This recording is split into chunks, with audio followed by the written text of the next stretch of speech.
Hello everyone, welcome to matric science academy. आजच्या सेशनमध्ये आपण सॉल्व्ह करतोय 25 questions of the topic electrostatics. So part 1 मध्ये आपण 25 क्वेश्चन सॉल्व्ह केले होते आणि पार्ट 2 मध्ये 25. सो टोटल आपण 50 क्वेश्चन्स आज कंप्लीट करतो या पर्टिक्युलर टॉपिकचे. ठीक आहे. सो ही 50 प्रश्नांची शीट मी या व्हिडिओच्या डिस्क्रिप्शन मध्ये देतोय. ती तुम्ही डाउनलोड करा, सॉल्व्ह करा आणि 50 आउट ऑफ किती पडतायत हे मला कमेंट सेक्शन वरती कळवा. ठीक आहे. आणि जे तुम्हाला जमले नसतील किंवा जे तुम्ही रॉंग मार्क केले असतील ते तुम्ही या सेशन मध्ये येऊन बघू शकता. So guys, let's start with the first question.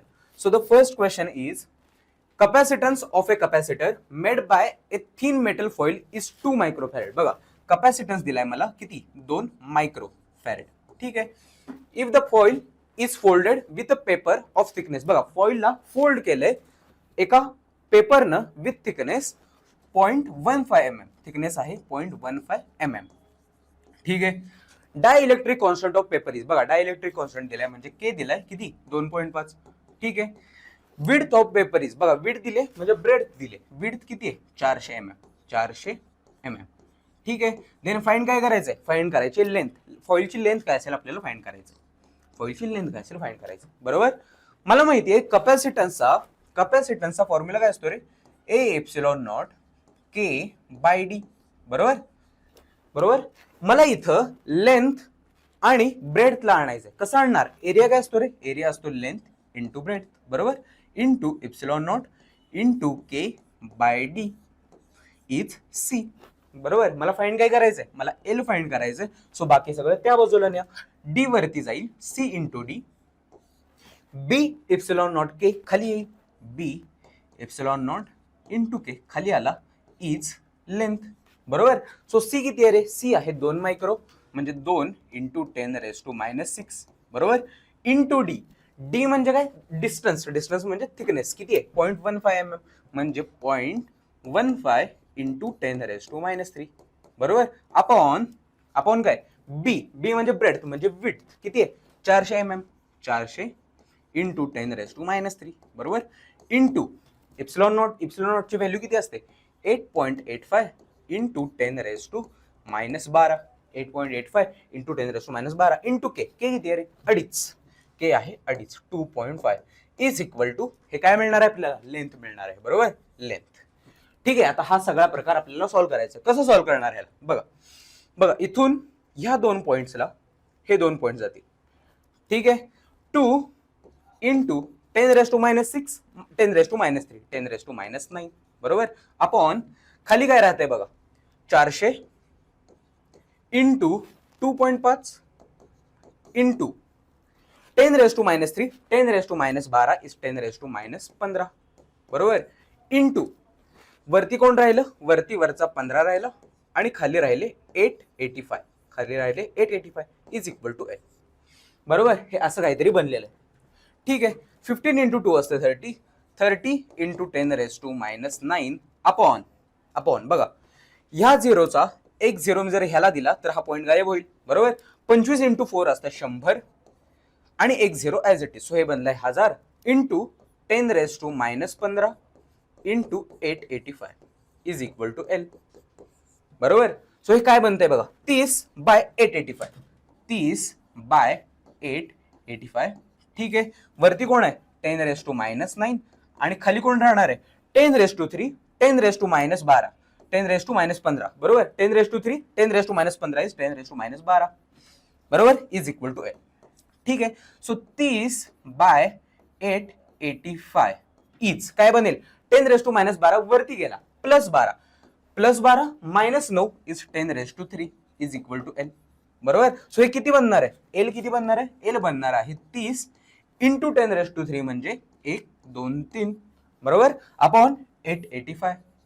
Upon 885. बरोबर. इथं 2 घर सरकून मी पॉईंट देतो आणि इथं पण देतो. सो हे काय बनेल, 300/8.85. 8.85 ला मी अप्रॉक्सिमेटली 9 कन्सिडर करतो. सो 300/9 इज 9 3 जा. बरोबर. 3 राहिले, 9 3 जा 0.93 जा. सो 33 पॉइंट समथिंग बनणार आहे. Option number A is the correct choice. Simple.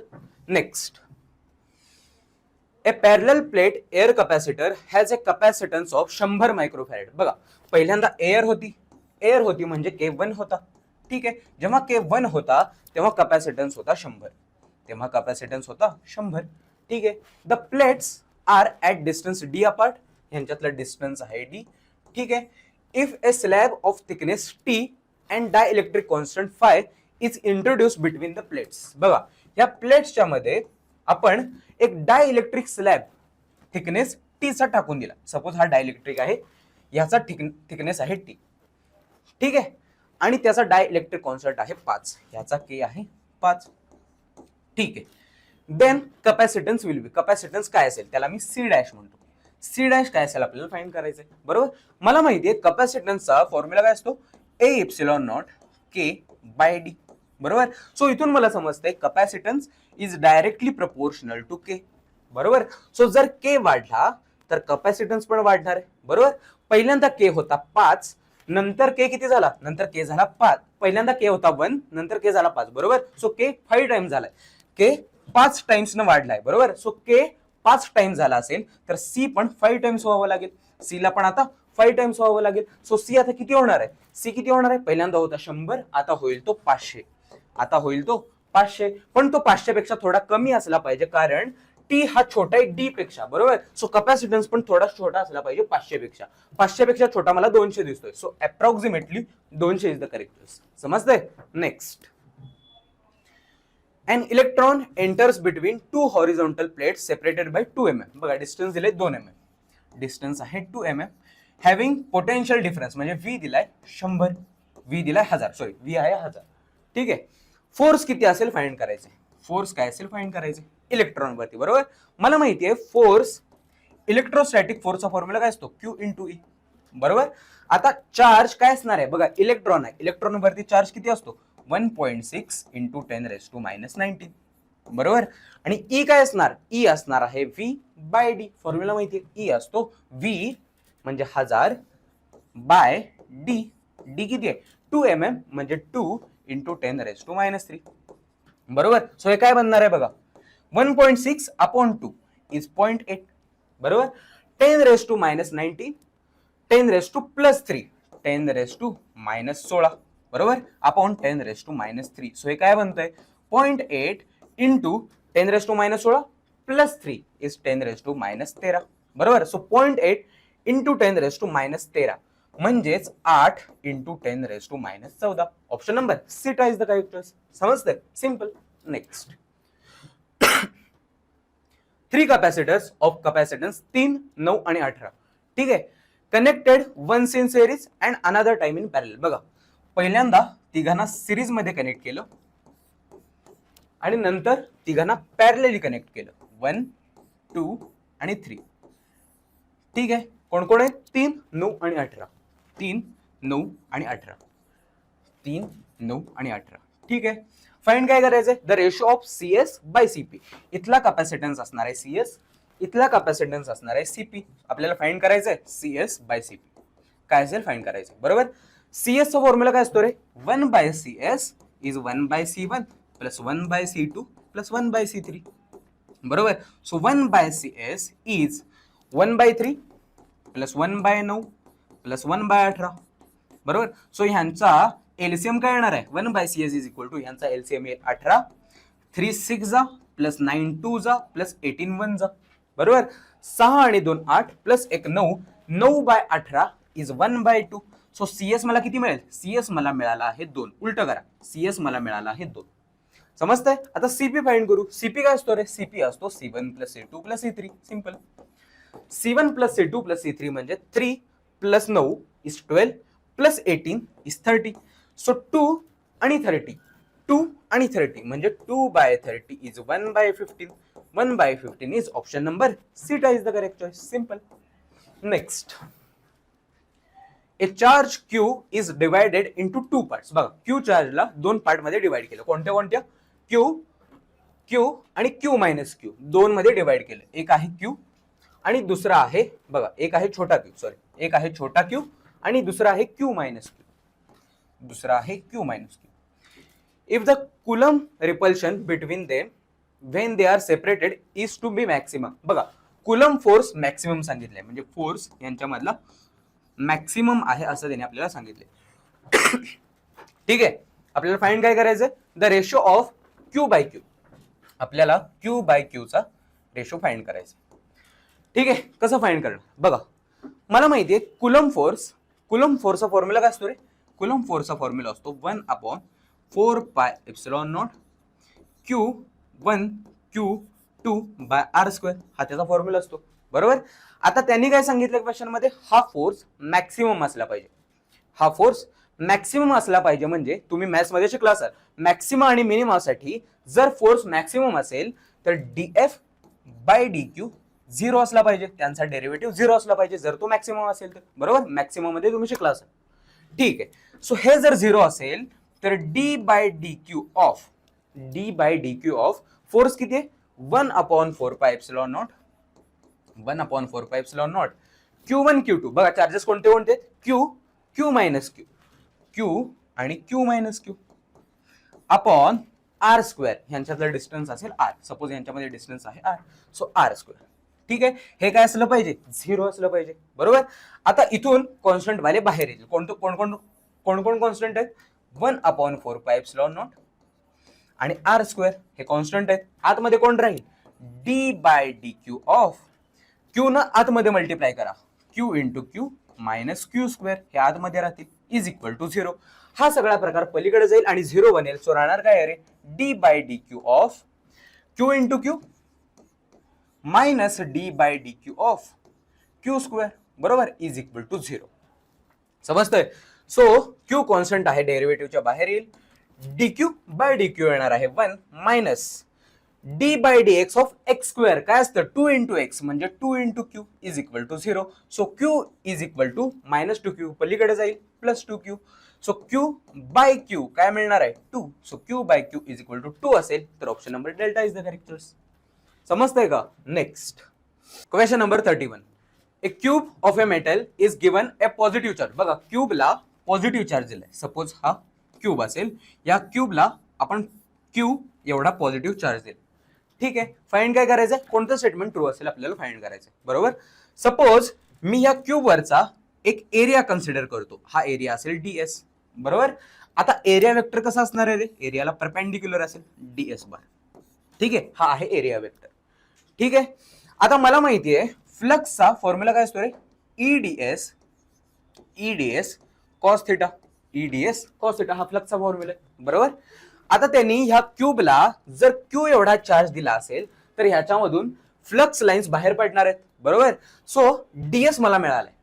आता जर सपोज इलेक्ट्रिक फील्ड ही DS च्या अलॉंग असेल, इलेक्ट्रिक फील्ड ही DS च्या अलॉंग असेल म्हणजे E आणि DS मध्ये अँगल 0 असेल तर हे काय बनेल बघा? EDS cos 0 असतो 1. सो फ्लक्स मला इथं मिळणार आहे मॅक्सिमम, बरोबर. EDS, बरोबर. सो फ्लक्स मला मॅक्सिमम मिळण्यासाठी E आणि DS मध्ये अँगल काय असला पाहिजे? अँगल असला पाहिजे 0. म्हणजे इलेक्ट्रिक फील्ड ही ह्या सरफेसला परपेंडिक्युलर असली पाहिजे. बघा एरिया वेक्टर सरफेसला परपेंडिक्युलर आहे, बरोबर. आणि त्याच्याच अलॉंग इलेक्ट्रिक फील्ड असली पाहिजे. म्हणजे इलेक्ट्रिक फील्ड ही सरफेसला परपेंडिक्युलर असली पाहिजे. Electric field is normal to the surface. Option number B is the correct choice. समजतंय? सिंपल. नेक्स्ट, एक कंडेन्सर ऑफ 2 मायक्रोफॅरेड कॅपॅसिटर. बघा कंडेन्सर आहे, त्याचा कॅपॅसिटन्स किती आहे? 2 मायक्रोफॅरेड. ठीक आहे, is charge steadily from 0 to 5. 0 पासून 5 पर्यंत. म्हणजे मॅक्सिमम चार्ज किती आहे रे? मॅक्सिमम आपण त्याला किती पर्यंत चार्ज करतो? 5 पर्यंत, बरोबर. छोटा होता 0, मॅक्सिमम आहे 5. Which of the following graph correctly represents the variation? कोणामधलं? पोटेन्शियल डिफरन्स आणि चार्ज. पोटेन्शियल डिफरन्स आणि चार्ज मधला कोणता ग्राफ करेक्ट असेल आपल्याला फाइंड करायचंय, बरोबर. सो मला फॉर्म्युला माहिती आहे, Q is equal to C into V, बरोबर. सो इथून तुम्हाला समजेल Q is directly proportional to V. आता Q जर डायरेक्टली प्रोपोर्शनल असेल तर ह्यांच्यामध्ये ग्राफ कसा असला पाहिजे? Straight line. So straight line वाले ऑप्शन फक्त करेक्ट असणार आहेत. A आणि C तर गायब होतील. ह्या दोघांपैकी कोणता करेक्ट आहे आपल्याला फाइंड करायचंय, बरोबर. सो मॅक्सिमम चार्ज जर 5 असेल आणि कॅपॅसिटन्स जर 2 असेल, मॅक्सिमम चार्ज आणि कॅपॅसिटन्स आपल्याला माहिती आहे, मला इथून V मिळेल. V काय येतोय बघा. बघा चार्ज किती आहे? 5. चार्ज आहे 5 इज इक्वल टू कॅपॅसिटन्स आहे 2 मायक्रो म्हणजे 2 इंटू 10⁻⁻6 इंटू V मला माहित नाही, बरोबर. सो इथून मला V किती मिळेल? 5/2 इंटू 10⁻⁻6, बरोबर. म्हणजे हे किती मिळणार आहे? 5/2 इज अडीच इंटू 10⁻⁻6 वरती गेला 10⁻+6 इज इक्वल टू व्ही. बरोबर. सो मॅक्सिमम चार्ज मला मिळाला, मला मॅक्सिमम पोटेन्शियल मिळाला. असा वाला कोणता ग्राफ आहे का? बघा इथं पोटेन्शियल आहे अडीच आणि चार्ज आहे 5. सो हा ग्राफ करेक्ट असणार आहे. इथं पोटेन्शियल दिलाय 5, आपला किती आलाय अडीच. सो हा वाला ग्राफ गेला. समजतंय? So delta is the correct choice. Next, the distance between A proton and electron. बघा चार्ज दिलाय आणि डिस्टन्स दिलाय. आपल्याला फाइंड काय करायचंय? आपल्याला फाइंड करायचे इलेक्ट्रिक फील्ड. इलेक्ट्रिक फील्डचा फॉर्म्युला काय असतो रे? 1/4πε0 Q/r². बरोबर. 1/4πε0 इज 9 इंटू 10⁻⁹. बरोबर. दोघांवरती चार्ज सेम असतो. सो चार्ज किती आहे? 1.6 इंटू 10⁻⁹ अपॉन r², डिस्टन्सचा स्क्वेअर 10⁻⁻10चा स्क्वेअर 10⁻⁻20. 10⁻⁻20. बरोबर. हे सॉल्व करा. 16 9 जा 144. बरोबर. एक घर सरकून पॉइंट. ठीक आहे. Into 10⁻⁹ 10⁻⁻19 is 10⁻⁻10. खालचा -20 वरती गेला +20 बनेल. बरोबर. सो हे किती बनतंय? 114.4 इंटू 10⁻⁻10 10⁻⁻10 इंटू 10⁻20 किती? 10⁻10.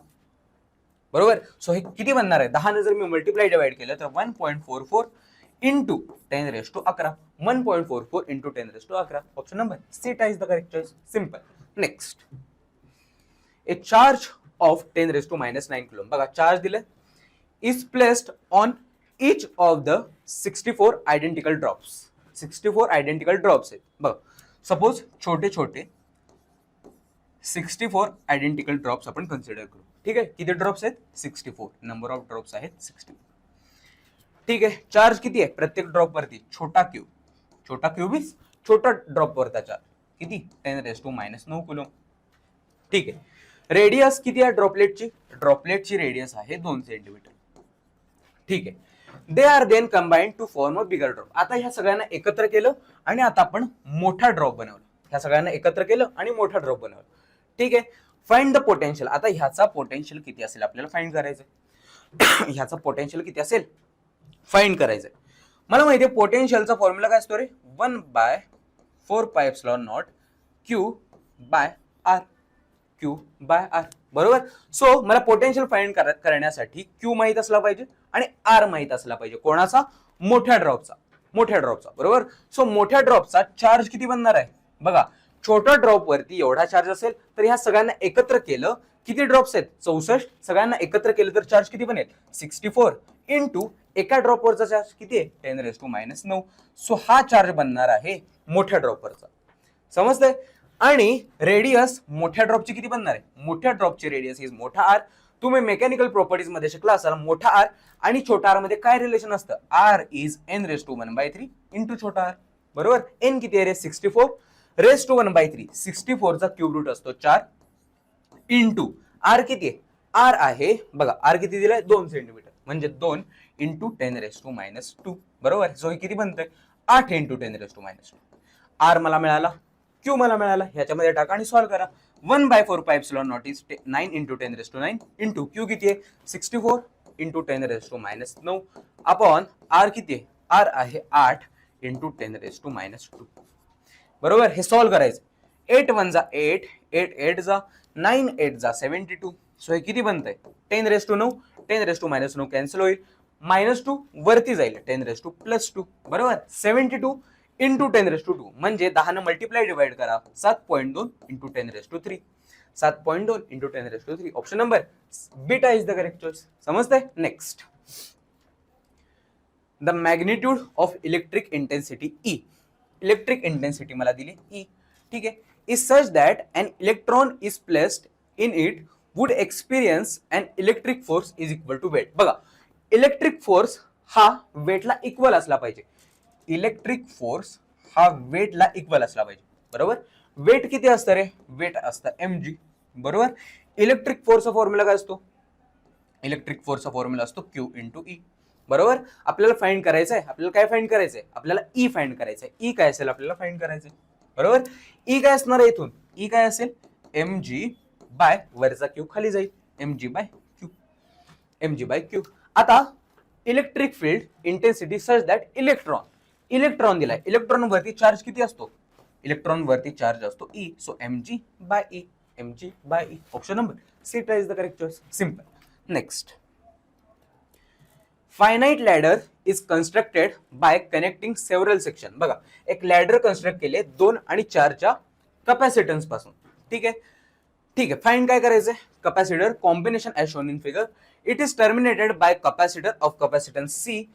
What value should be chosen for C. बघा, C ची व्हॅल्यू काय असली पाहिजे, such that the equivalent capacitance of the ladder between the points A and B becomes independent of the number of section.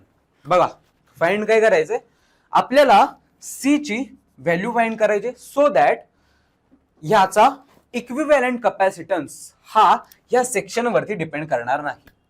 म्हणजे काय बघा, म्हणजे काय, सपोज या C ची व्हॅल्यू 2 असेल, मी कन्सिडर करतो ऑप्शन नंबर ए मी करेक्ट ॲज कन्सिडर करतो. ठीक आहे.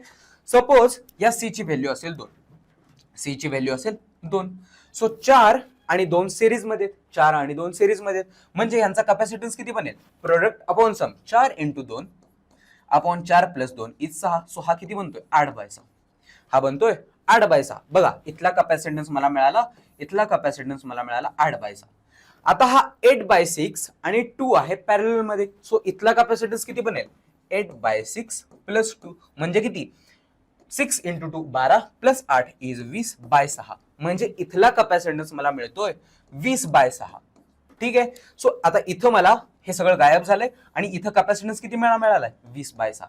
आता हा 20/6 आणि 4 परत सिरीज मध्ये, बरोबर. सो इथं जर हे दोघ जण सिरीज मध्ये असतील तर ह्यांचा कॅपॅसिटन्स काय आहे, 4 × 20/6 अपॉन 4 + 20/6, बरोबर, प्रोडक्ट अपॉन सम. आता हे जर तुम्ही कॅल्क्युलेट केलं तर ते 20/6 येईल का रे, वेगळं येणार आहे ना. सो आपल्याला असा कॅपॅसिटन्स फाइंड करायचा आहे ज्याचा कॅपॅसिटन्स प्रत्येक स्टेज मध्ये सेम राहिला पाहिजे, म्हणजे तो स्टेज वरती डिपेंडच करणार नाही, म्हणजे कॅपॅसिटन्स हा सेम राहिला पाहिजे. आता कोणता ऑप्शन जर आपण सिलेक्ट केला तर कॅपॅसिटन्स सेम राहील हे आपल्याला फाइंड करायचं आहे. ठीक आहे. सो कसं फाइंड करणार, बघा, ए वाला तर गेला, आपण आताच बघितलं ए वाल्यामध्ये येत नाही. जर मी ऑप्शन नंबर बी कन्सिडर केला तर काय होते आपण बघूया. जर ऑप्शन नंबर बी जर मी कन्सिडर केला, बी किती आहे, 4. सो बी सी च्या जागी जर मी 4 टाकलं तर 4 आणि 4 सिरीज मध्ये, सो ह्यांचा इक्विव्हॅलंट कॅपॅसिटन्स किती बनेल, 2, अर्धा बनतो, बरोबर. 2 आणि 2 पॅरलल मध्ये आहेत, सो 2 आणि 2 मला परत 4 मिळणार आहेत, 4 आणि 4 मला परत 2 मिळणार आहेत, 2 आणि 2 मला परत 4 मिळणार आहेत. समजतंय. सो कॅपॅसिटन्स सगळीकडे सेम राहतोय. जरी मी इथं 100 जरी स्टेज इथं तयार केल्या तरी कॅपॅसिटन्स प्रत्येक ठिकाणी 4 4 4च राहणार आहे, म्हणजे कॅपॅसिटन्स सेम राहणार आहे. सो सी ची व्हॅल्यू असली पाहिजे 4, सी ची व्हॅल्यू असली पाहिजे 4. समजतंय का, बघा, समजतंय का, कॅपॅसिटन्स हा सेम राहिला पाहिजे आणि तो लॅडर वरती डिपेंड केला नाही पाहिजे, कधी, जेव्हा सी असेल 4. समजतंय. Next, A fully charge capacitor has a capacitance C. बघा, कॅपॅसिटन्स दिलाय मला C, पहिल्यांदा फुल्ली चार्ज केलं, नंतर डिस्चार्ज केलं थ्रू ए रेजिस्टन्स Y. ठीक आहे. स्पेसिफिक हिट कॅपॅसिटी मला दिली आहे, मास दिले आणि चेंज इन टेम्परेचर दिले. पोटेन्शियल डिफरन्स V काय असेल मला फाइंड करायचं, पोटेन्शियल डिफरन्स V काय असेल फाइंड करायचं. कसं फाइंड करणार, मला माहितीये by law of conservation of energy, energy ही कॉन्स्टंट राहिली पाहिजे, म्हणजे initial energy is equal to final energy. Initial energy is equal to final energy, बरोबर. इनिशियल एनर्जी कोणती एनर्जी असणार आहे, बघा, जेव्हा कॅपॅसिटर चार्ज होतोय आणि त्याचा कॅपॅसिटन्स C बनलाय, सो इनिशियल एनर्जी काय असणार, हाफ C × V², बरोबर, हाफ C V². तो चार्ज होतोय, नंतर तो डिस्चार्ज झाला तेव्हा त्याची एनर्जी बनणार आहे फायनल एनर्जी, बरोबर. सो जेव्हा तो डिस्चार्ज होतोय त्याची स्पेसिफिक हिट कॅपॅसिटी आहे S, त्याचं मास आहे m आणि चेंज इन टेम्परेचर आहे ΔT. चेंज इन टेम्परेचर आहे ΔT. सो फायनल एनर्जी काय बनणार आहे, m × S × ΔT. आता तुम्ही म्हणाल हा फॉर्म्युला आला कुठून, तर आपल्याला माहिती आहे थर्मोडायनॅमिक्स मध्ये ΔU चा फॉर्म्युला काय असतो रे, NCV ΔT. ही काय असते, इंटरनल एनर्जी, बरोबर. तीच एनर्जी आपण इथं वापरली. इथं n च्या जागी आहे मास, हे असतं specific heat at constant volume, इथं आहे specific heat that is S आणि ΔT as it is. So इथून हा फॉर्म्युला आपल्याला मिळालाय. समजतंय. सो ही झाली इनिशियल एनर्जी, ही झाली फायनल एनर्जी. आपल्याला फाइंड करायचं आहे V फाइंड करायचं आहे, बरोबर. सो इथून मला V² काय मिळेल रे, बाकी सगळं त्या बाजूला न्या, 2ms डेल्टा टी, बरोबर. वरचा सी खाली जाईल, वरचा सी खाली गेला. सो व्ही काय बनेल, व्ही काय बनेल √2ms delta T by C. असा कोणता ऑप्शन दिसतोय का, √2ms delta T by C. Option number A is the correct choice. Simple. Next, a parallel plate air capacitor is charge and then isolated. बघा, charge केलं आणि नंतर isolate करून टाकलं. When dielectric material is inserted between the plates. बघा, पहिल्यांदा air होती, नंतर त्याच्यामध्ये आपण डायइलेक्ट्रिक टाकला, नंतर त्याच्यामध्ये सपोज आपण असा डायइलेक्ट्रिक भरला. ठीक आहे. Then which of the following does not change. कोण चेंज होणार नाही. बघा, जर मी याच्यामध्ये डायइलेक्ट्रिक टाकला तर इलेक्ट्रिक फील्ड चेंज होणार आहे. आपण कालच फॉर्म्युला बघितला, sigma bye 2 epsilon naught K खाली असतो, बरोबर. कालच आपण फॉर्म्युला बघितला. सो याच्या जर मध्ये मी के टाकला तर के चेंज झाला तर ई पण चेंज होणार आहे. सो इलेक्ट्रिक फील्ड ही चेंज होणार आहे, बरोबर. आता इलेक्ट्रिक फील्ड चेंज झाली तर पोटेन्शियल पण चेंज होणार, समजतंय. आणि जर के मी ह्याच्यामध्ये टाकतोय तर ह्याचा कॅपॅसिटन्स पण चेंज होतोय, आणि कॅपॅसिटन्स जर चेंज झाला तर एनर्जी पण चेंज होणार आहे. सो डी पण गेला, राहिला कोण, चार्ज सेम राहणार आहे. राहणार कोण सेम, चार्ज सेम राहणार आहे. समजतंय. Next, a parallel plate capacitor is connected to a battery. बघा, कॅपॅसिटर बॅटरीला कनेक्ट केलाय. सपोज हा कॅपॅसिटर आहे, बॅटरी आहे, बॅटरीचा पोटेन्शियल असेल व्ही, कॅपॅसिटन्स आहे सी. ठीक आहे. The plates are pulled apart with uniform speed. प्लेट्सला आपण पुल केलं विथ युनिफॉर्म स्पीड. सपोज आता हे डिस्टन्स वाढणार आहे, पुल केलं ना, डिस्टन्स वाढलं. ठीक आहे, पुल केलं. If X is the separation between the plates. यांच्यातलं सेपरेशन आहे एक्स, यांच्यातलं सेपरेशन आहे एक्स. ठीक आहे.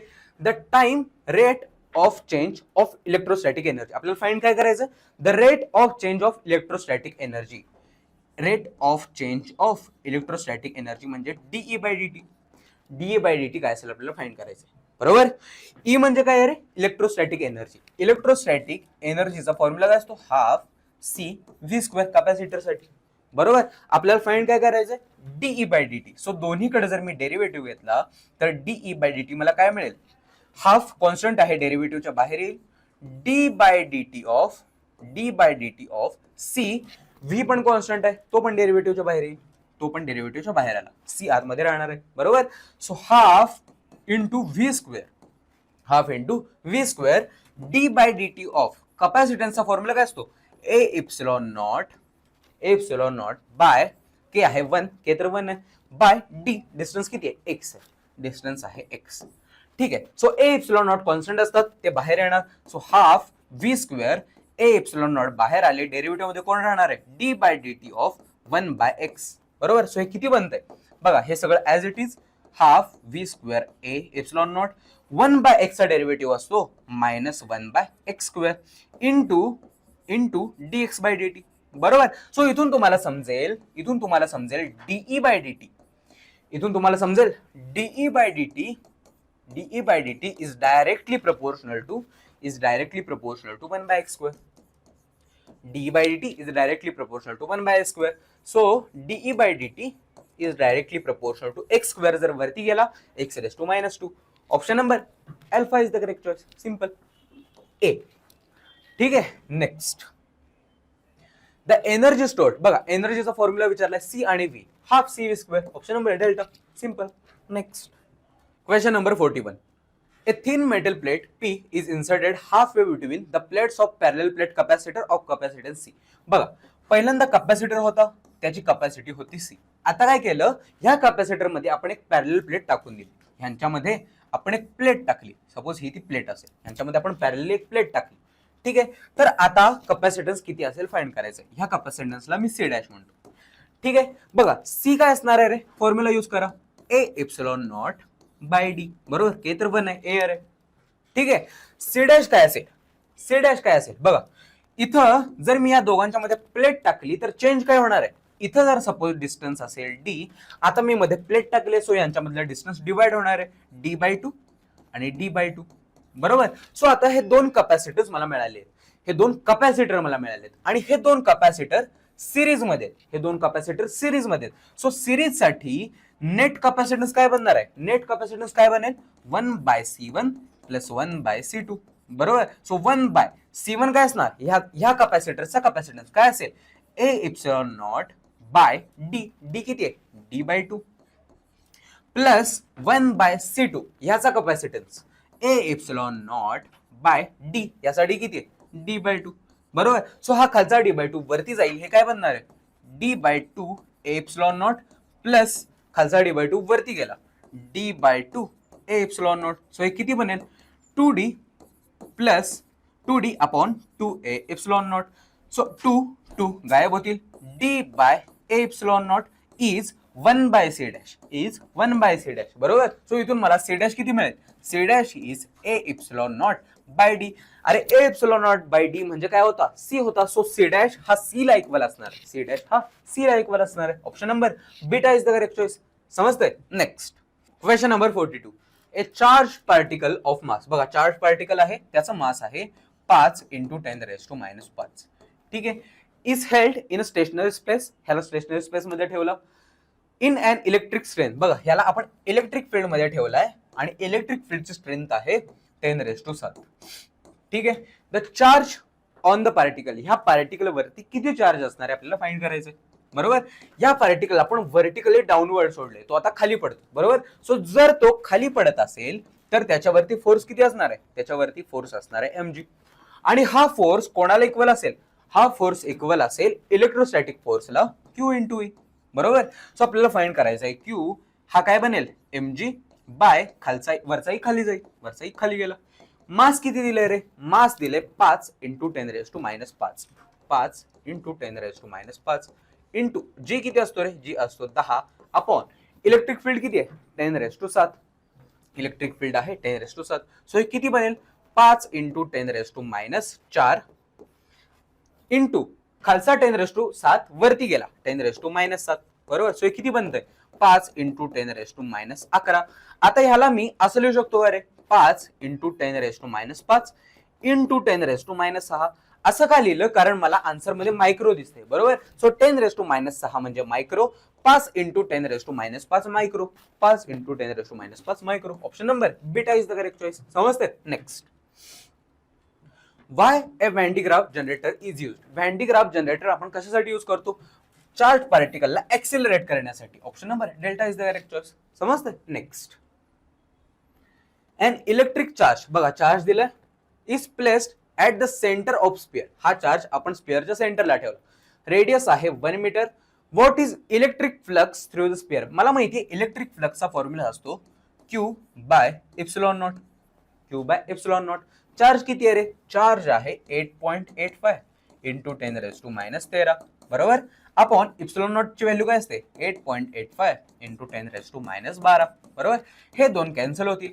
10⁻⁻13 10⁻⁻13 प्लस 12 -13 प्लस 12 काय येणार आहे? 10⁻⁻1 म्हणजेच 0.1. Option number A is the correct choice. Simple. Next question number 45. Identify the wrong statement. Wrong statement find करायचं. Coulomb's law correctly describes the electric force that. बघा कुलम्स लॉचा फॉर्म्युला काय असतो रे? 1/4πε0 Q1 Q2 bye r². So कुलमनं आपल्याला काय सांगितलं होतं? जेव्हा दोन चार्जेस r डिस्टन्स वरती असतील तेव्हा त्यांच्यावरती फोर्स प्रेझेंट असणार आहे. हे आपल्याला कुलम्स लॉ मधून आपल्याला समजलं होतं. बरोबर. सो कुलम्स लॉ न सांगितलं होतं binds electron of an atom to the nucleus. Electron nucleus भोवती कसा बाइंड झालाय तो या फोर्स मुळे झालाय हे कुलमनं सांगितलं होतं. बरोबर. Binds atoms together to form molecule. Molecules कशामुळे फॉर्म होत आहेत? कारण की त्यांच्यामध्ये हा फोर्स आहे, त्याच्यामुळे सगळे मॉलिक्युल्स एकत्र येऊन आपल्याला ॲटम मिळतो. ठीक आहे. Binds atoms and molecules together to form solid. Simple ह्याच्यासारखंच. सो BCD आपल्याला कुलमनं सांगितले होते. प्रोटॉन आणि न्यूट्रॉन. बघा प्रोटॉन आणि न्यूट्रॉन वाला कन्सेप्ट त्यांना सांगितलं नव्हता. सो ए हा रॉंग असणार आहे. ए वाला रॉंग असणार आहे. Simple. Next. What is the magnitude of point charge due to electric field 30 centimetre away has the magnitude 2. बघा इलेक्ट्रिक इंटेन्सिटी दिली आहे 2, डिस्टन्स दिले 30. फाइंड करायचंय मॅग्निट्यूड ऑफ चार्ज. फाइंड काय करायचं? Magnitude of charge. बरोबर. मला माहिती आहे electric field intensity point charge साठी किती असते? 1/4πε0 Q बाय r². बरोबर. Q मला फाइंड करायचं आहे. E किती आहे रे? E आहे 2 is equal to 9 × 10⁻⁹ into Q by r² म्हणजे डिस्टन्सचा स्क्वेअर. डिस्टन्स किती आहे? 30 सेंटीमीटर म्हणजे 30 × 10⁻² चा स्क्वेअर. बरोबर. सो इथून मला Q काय मिळेल? Q मला मिळेल 2 इंटू खालचं हे ब्रॅकेट वरती जाईल. किती येणार आहे? 30 चा स्क्वेअर असतो 900 इंटू 10⁻² चा स्क्वेअर 10⁻⁴ तो वरती जाईल. बरोबर. अपॉन वरचा 9 इंटू 10⁹ खाली येईल. 9 इंटू 10⁹ खाली आला. ठीक आहे. सो काय बनतंय बघा, 2 इंटू 9 1 जा 9 100 जा. So 100 into 10⁻⁴ is 10⁻² upon 10⁹. So हे काय बनतंय, 2 into 10⁻² minus 9 is 10⁻11. So 2 into 10⁻11 is option number D. Simple. Next. 3 capacitors 3, 10 आणि 15 आर कनेक्टेड इन सिरीज. बघा 3, 10 आणि 15 ला आपण सिरीज मध्ये कनेक्ट केलं. 3, 10, 15. ठीक आहे. आणि व्होल्टेज किती लावलं? व्होल्टेज लावलं 100 व्होल्ट.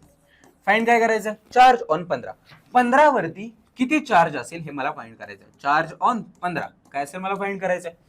बघा इथं तुमच्या काय लक्षात असलं पाहिजे, जेव्हा आपण कॅपॅसिटरला सिरीज मध्ये लावतो तेव्हा त्यांच्यावरती त्यांचा चार्ज सेम राहायला पाहिजे. त्यांचा चार्ज हा सेम राहायला पाहिजे आणि पोटेन्शियल हे स्प्लिट झालं पाहिजे.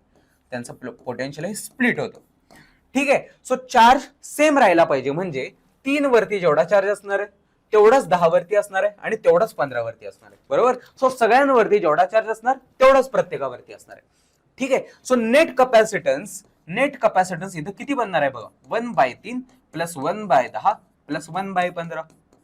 बरोबर. सो जर मी क्रॉस मल्टिप्लाय केलं तर 10 प्लस 3 इज 13 बाय 10 3 जा 30 प्लस 1/15.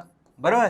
आता न्यूमरेटर आणि डिनॉमिनेटरला मी 2 न मल्टिप्लाय करतो. का केलं? कारण हे काय बनते बघा, 13/30 2/30 इज 15/30.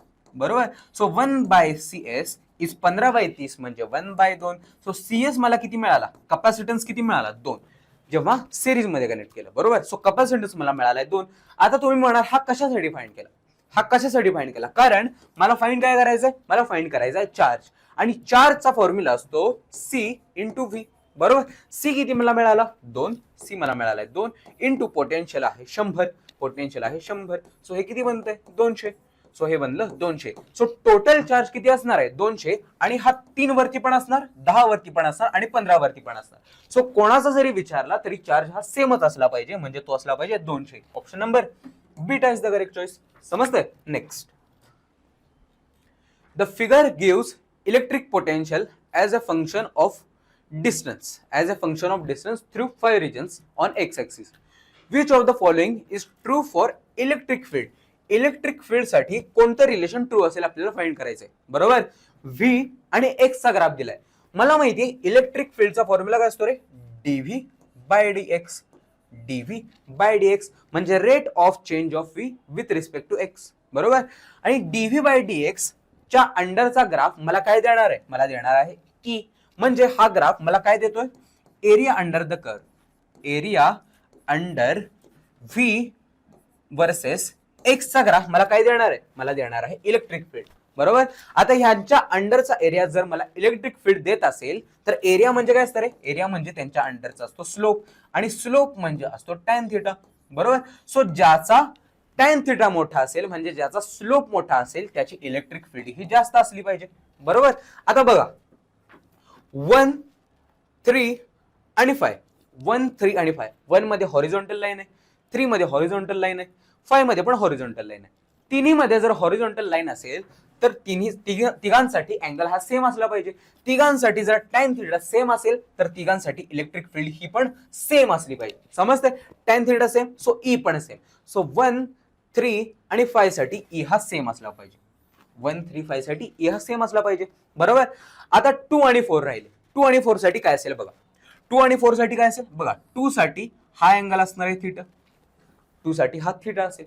आणि 5 साठी बघा 4 साठी काय असणार आहे? 4 साठी हा अँगल असणार आहे. 4 साठी हा अँगल असणार आहे. सो इथून सरळ सरळ दिसतंय की 4 चा अँगल हा मोठा आहे 2 वाल्यापेक्षा. सो 4 चा जर अँगल मोठा असेल म्हणजे त्याचा टॅन थिटा मोठा असेल तर त्याची ई पण मोठी असली पाहिजे. सो E4 हा मोठा असला पाहिजे E2 पेक्षा म्हणजे ऑप्शन नंबर सी करेक्ट असला पाहिजे. समजतंय का. Next. Question number 49. 2 charges each equal to 2 microcoulomb. बघा 2 चार्जेस दिलेत, दोघांच्या मधला डिस्टन्स दिले. फाइंड काय करायचं आहे आपल्याला? फाइंड करायचं आहे फोर्स. मला माहिती आहे इलेक्ट्रोस्टॅटिक फोर्सचा कुलम्स लॉचा फॉर्म्युला काय असतो? 1/4πε0 Q1 Q2 by R square. Q1 Q2 by R square.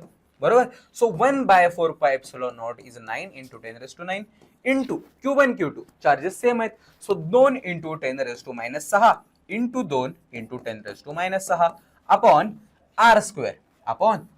Distance किती आहे 0.25 त्याचा स्क्वेअर 0.5 चा स्क्वेअर 0.25 समजतंय. सो हे किती बनतंय बघा 9 into 2 18 into 2 36 into 10 raised to 9 10 raised to -6 is 10 raised to 3 10 raised to 3 10 raised to -6 is 10 raised to -3 बरोबर अपॉन 0.25 म्हणजे 25 into 10 raised to -2 बरोबर. सो किती बनतंय बघा 36/25 into 10 raised to -3 10 raised to +2 is 10 raised to -1 बरोबर. सो किती बनणार आहे 25 1 जा 25 1 पॉइंट समथिंग बनेल इंटू 10 raised to -1 म्हणजे 0.1 बनणार आहे. 0.1 is option number D. Simple. Next 4 metallic plates each with a surface area बघा 4 मेटल प्लेट्स दिलेत प्रत्येकाचा सरफेस एरिया आहे A are placed at a distance d. Distance d वरती place केले. ठीक आहे. The plates are connected as shown in figure. Find काय करायचं then the capacitance of the system. या पूर्ण सिस्टीमचा कॅपॅसिटन्स काय असेल नेट कॅपॅसिटन्स काय असेल आपल्याला फाइंड करायचं बरोबर. सो नेट कॅपॅसिटन्स फाइंड करण्यासाठी कोणते कॅपॅसिटन्स सिरीज मध्ये आणि कोणते कॅपॅसिटन्स पॅरलल मध्ये हे माहित असलं पाहिजे बरोबर. सो हे ते कसं माहित करून घेणार कोण पॅरलल मध्ये कोण सिरीज मध्ये. त्याच्यासाठी मी इथं नंबर्स देतो. या प्लेटला मी नंबर 1 देतो, या प्लेटला नंबर 2, या प्लेटला नंबर 3 आणि या प्लेटला नंबर 4 दिला. ठीक आहे. सो हे नंबर जर मी दिले तर मला समजेल की कोण सिरीज मध्ये आणि कोण पॅरलल मध्ये. कसं बघा 1 आणि 2 ह्या दोन प्लेट्स आहेत. ठीक आहे. सो 2A ला डायरेक्टली कनेक्टेड आहे. 2A डायरेक्टली कनेक्टेड आहे म्हणजे सपोज इथं जर A पॉइंट असेल तर A ला 2 हा डायरेक्टली कनेक्टेड आहे म्हणजे सपोज ही असेल 2 नंबरची प्लेट. ठीक आहे. Directly connected. ठीक आहे. आता 2 आणि 1 मध्ये डायरेक्ट कनेक्शन नाहीये म्हणजे 2 आणि 1 हे पॅरलल मध्ये. सो 2 आणि इथं असणार आहे 1. समजतंय. ठीक आहे. आता 2 आणि 3 ह्यांच्यामध्ये पण डायरेक्ट कनेक्शन नाहीये म्हणजे 2 आणि 3 हे पण पॅरलल मध्ये असले पाहिजेत. 2 आणि 3 पण पॅरलल मध्ये असले पाहिजेत. 2 आणि 3 2A ला डायरेक्टली कनेक्टेड आणि 2 आणि 3 पॅरलल मध्ये. समजतंय. ठीक आहे. आता कोण राहिलं आता फक्त राहिली प्लेट 4. आता 4 वाली प्लेट राहील. सो इथून तुम्हाला दिसेल की 1 आणि 4 वाली प्लेट डायरेक्टली कनेक्टेड आहे. 1 आणि 4 डायरेक्टली कनेक्टेड. 1 आणि 4 डायरेक्टली कनेक्टेड. ठीक आहे. आणि 4 आणि 3 डायरेक्टली कनेक्टेड नाही आहेत म्हणजे 4 आणि 3 पॅरलली कनेक्टेड आहे. 4 आणि 3 पॅरलली कनेक्टेड. ठीक आहे. आता बघा 3 हा B ला डायरेक्टली कनेक्टेड आहे. 3 हा B ला डायरेक्टली कनेक्टेड आहे. 3 हा B ला डायरेक्टली कनेक्टेड आहे. झाली डायग्राम. 2 सिरीज मध्ये आणि 1 पॅरलल मध्ये. सो जर ह्यांचा कॅपॅसिटन्स असेल C तर नेट कॅपॅसिटन्स काय बनेल नेट कॅपॅसिटन्स काय बनणार आहे बघा 2 कॅपॅसिटन्स सिरीज मध्ये C आणि C. सो नेट ह्यांचा काय असणार C/2 बरोबर. आणि C/2 बघा इथला कॅपॅसिटन्स बनला C/2. दोघ जण सिरीज मध्ये होते. C/2 आणि C पॅरलल मध्ये आहेत. So C/2 plus C. C/2 plus C is 3C/2. So net capacitance मला किती मिळालाय 3C/2 म्हणजे 3/2 A∈0/D. 3/2 A∈0/D. Option number C is the correct choice. समजतंय का. ठीक आहे. So guys these are the 50 questions जे आपण डिस्कस केलेले आहेत इलेक्ट्रोस्टॅटिक्स वरती. सो जर एखादा क्वेश्चन समजला नसेल माझी एखादी मिस्टेक झाली असेल जर एखादा डाऊट असेल तर मला कमेंट सेक्शन वरती कळवा आणि व्हिडिओ आवडला असेल तर लाईक करा. ठीक आहे. सो भेटूया आता आपण नेक्स्ट सेशन मध्ये. Till then bye everyone.